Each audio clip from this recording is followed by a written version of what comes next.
Mau tahu nih, kira-kira nilai NRM dan keketatan berapa sih biar kalian itu lolos di jurusan kedokteran untuk 10 PTN favorit? Cek video kali ini yuk!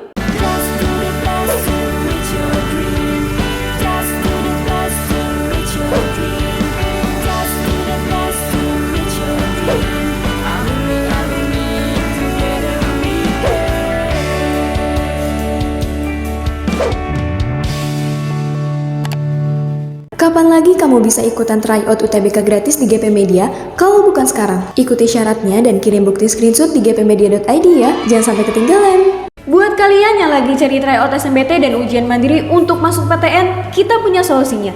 GP Media menyediakan tryout SNBT dan ujian mandiri untuk beberapa PTN ternama di Indonesia. Mulai dari harga 10.000, kalian sudah dapat ribuan soal prediksi, video pembahasan, dan ada kelas online juga loh.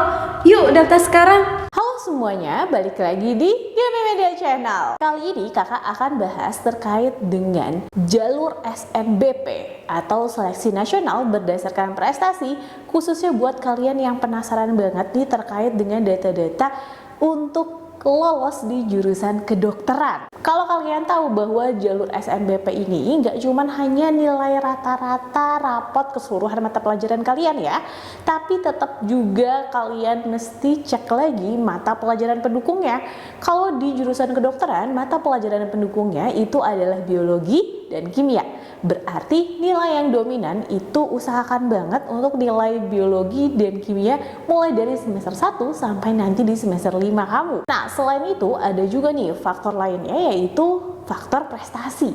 Nah, untuk faktor prestasi ini bisa dilihat berdasarkan sertifikat-sertifikat perlombaan yang diusahakan banget relevan lah terhadap jurusan kedokteran ini. Ingat ya, memang sih dari sosialisasi SNPMB bahwa katanya sertifikat prestasi itu hanya opsional. Akan tetapi dengan adanya sertifikat perlombaan atau sertifikat prestasi itu akan ngebantu peluang kamu nih untuk bisa kamu lolos di jurusan kedokteran. Salah satu faktor yang akan kakak jelasin di sini terkait dengan nilai NRM kalian atau nilai rataan rapot seluruh mata pelajaran kalian mulai dari semester 1 sampai semester 5. Kira-kira berapa sih minimum nilai NRM yang harus kalian dapatkan agar kalian itu bisa lolos di jurusan kedokteran? Ingat ya, kalau di semester 5 ini ada salah satu mata pelajaran aja yang itu nilainya anjlok banget, itu akan berpengaruh juga nih terhadap nilai NRM kalian.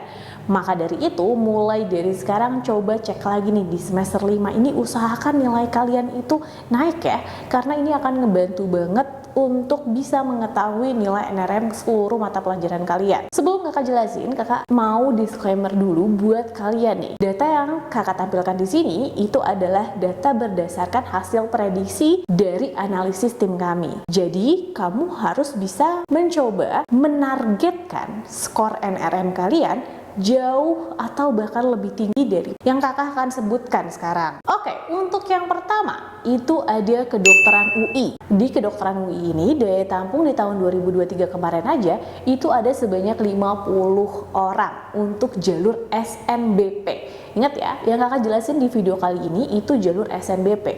Kalau kalian tahu bahwa untuk bisa lolos di jalur SNBP ini itu hanya untuk siswa-siswa yang udah masuk ke dalam kuota eligible. Kuota eligible sendiri itu sebenarnya tergantung dari akreditasi sekolahnya tuh. Kakak udah jelasin sebenarnya dengan lebih terperinci di video kakak sebelumnya ya. Untuk kedokteran UI ini keketatannya sebesar 4,02%. Oke, ini dikatakan sebagai ketat ya, bahwa persaingannya juga cukup banyak. Walaupun daya tampungnya itu ada sebanyak 50 orang, tapi persaingannya juga cukup banyak. Makanya ini termasuk sebagai jurusan yang ketat. Nilai NRM kamu untuk bisa lolos di kedokteran UI paling tidak nilainya di angka 93,69 atau bahkan di atas 93,69 NRM untuk kedokteran UI. Oke, selanjutnya ada kedokteran UGM. Untuk kedokteran UGM, ini daya tampungnya juga hampir-hampir mirip kayak kedokteran UI tadi. Sebanyak 54 orang untuk jalur SNBP. Di jalur SNBP ini, keketatan kedokteran UGM dikatakan cukup ketat ya, karena angkanya itu 2,93%. Jadi memang persaingannya itu lebih besar. Bahkan untuk nilai NRM-nya itu juga di atasnya NRM kedokteran UI. Di kedokteran UGM ini NRM-nya itu 94,81. Oke, selanjutnya jurusan kedokteran di Universitas Brawijaya nih. Untuk jurusan kedokteran di UB atau Universitas Brawijaya ini itu memiliki daya tampung yang lebih besar nih daripada kedokteran lainnya, yaitu sebesar 83 orang. Dari 83 orang ini tetap aja sih persaingannya juga banyak, tapi keketatannya ya bisa dikatakan sangat ketat juga ya, sebesar 4,79%. Untuk nilai NRM di kedokteran Universitas Brawijaya ini sebesar 89,92. Kemudian selanjutnya ada jurusan kedokteran di Universitas Airlangga atau Unair ya. Kalian harus tahu bahwa daya tampung di kedokteran Unair ini juga lumayan banyak, sebesar 60 orang nih, dengan keketatan yang memang cukup tinggi juga, yaitu 4,25%. Jadi dikatakan memang sangat tinggi ya. Dan nilai NRM untuk kedokteran Universitas Airlangga ini itu sebesar 89,45.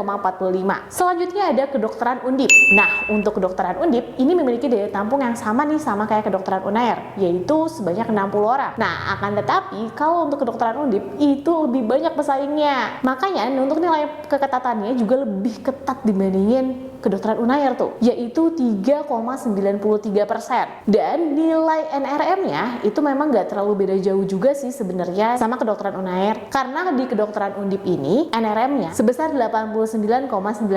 Oke, selanjutnya ada jurusan kedokteran di Universitas Hasanuddin atau Unhas. Nah, ini juga sama ya, daya tampungnya itu ada sebanyak 60 orang. Dengan daya tampung sebanyak ini, persaingannya juga lebih banyak nih dibandingin universitas lainnya. Oleh karena itu, keketatan di kedokteran Unhas ini sebesar 3,58%. Untuk nilai NRM-nya itu sebesar 89,9. Jadi hampir mendekati 90 juga ya sebenarnya. Oke, selanjutnya ada kedokteran USU atau Universitas Sumatera Utara. Di kedokteran USU ini hanya memiliki daya tampung sebanyak 50 orang aja tuh. Nah, persaingannya juga besar dan lumayan banyak tuh. Sehingga nilai keketatannya itu sebesar 2,91%. Dengan nilai NRM-nya itu cukup tinggi ya, udah setara kayak nilai NRM-nya kedokteran UI dan kedokteran UGM nih. Karena nilai NRM-nya itu sebesar 93,37. Jadi kalau untuk mau lolos di kedokteran USU harus memiliki nilai NRM di atas 93,37 ini nih. Oke, selanjutnya itu jurusan kedokteran di Unpad ya, Universitas Padjadjaran. Kalau untuk Unpad itu daya tampungnya di jurusan kedokteran untuk jalur SNBP ini ada sebanyak 58 orang. Untuk keketatannya sendiri juga dikatakan sangat ketat banget nih karena persaingannya juga cukup tinggi, yaitu 3,11%. Nah, untuk nilai NRM-nya memang sih biasa aja dibandingin jurusan kedokteran di universitas lainnya. Karena nilai NRM-nya itu 89,06. Jadi kalau teman-teman nilai NRM-nya itu di atas 89,06, kalian boleh tuh untuk mencoba di jurusan kedokteran Unpad. Tapi ingat ya, ini sifatnya prediksi. Jadi usahakan faktor-faktor lainnya juga mendukung kamu agar kamu bisa lolos di kedokteran ini. Oke, selanjutnya itu ada jurusan kedokteran di UNSUD, Universitas Sudirman. Daya tampungnya ini paling kecil nih dibandingin jurusan-jurusan kedokteran di PTN-PTN yang kakak sebutin tadi, yaitu hanya 39 orang aja. Oleh karena itu keketatannya juga cukup sangat ketat, yaitu 2,96%. Walaupun sebenarnya untuk nilai NRM-nya itu lebih rendah daripada yang lain, yaitu 86,58. Ya sebenarnya paling biasa banget ya, 80-an gitu nilai NRM-nya, yaitu 86,58. Tapi yang diterima itu hanya sedikit, hanya 39 orang aja.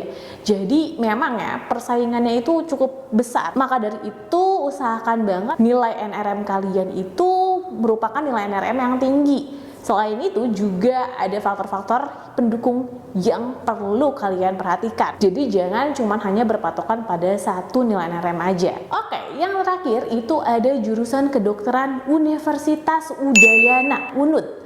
Nah, untuk kedokteran Universitas Udayana ini memiliki daya tampung yang cukup besar juga untuk seleksi SNBP-nya, yaitu sebanyak 78 orang. Walaupun demikian, tetap aja persaingannya juga cukup banyak, sehingga keketatannya itu sebesar 4,58%. Untuk nilai NRM-nya itu sebesar 89,76. Jadi tetap aja tuh nilai NRM kalian itu juga akan mempengaruhi kelolosan kamu melalui jalur SNBP untuk jurusan kedokteran yang kalian inginkan.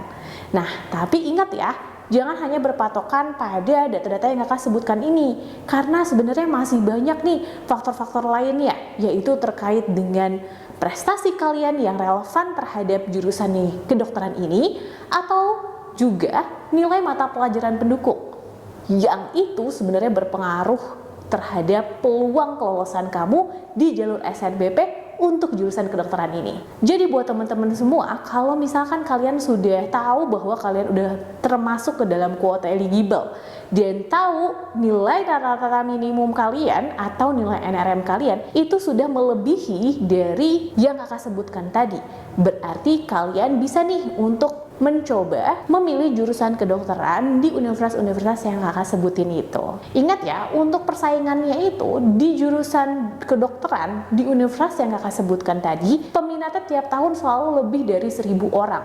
Jadi kalian itu harus bersaing bersama dengan lebih dari 1.000 orang di seluruh Indonesia di sekolah-sekolah yang berbeda dan hanya memperebutkan daya tampung yang kakak sebutkan tadi. Jadi buat kalian yang semangat untuk bisa lolos di jurusan kedokteran yang kalian impikan, mulai dari sekarang atur strategi yang tepat. Semoga aja cita-cita kalian dapat kalian raih dengan mudah, sehingga kalian bisa mendapatkan jurusan kedokteran di PTN favorit impian kalian semua. Sampai sini aja video kakak, semoga video ini bermanfaat buat kalian. See you in the next video, dadah!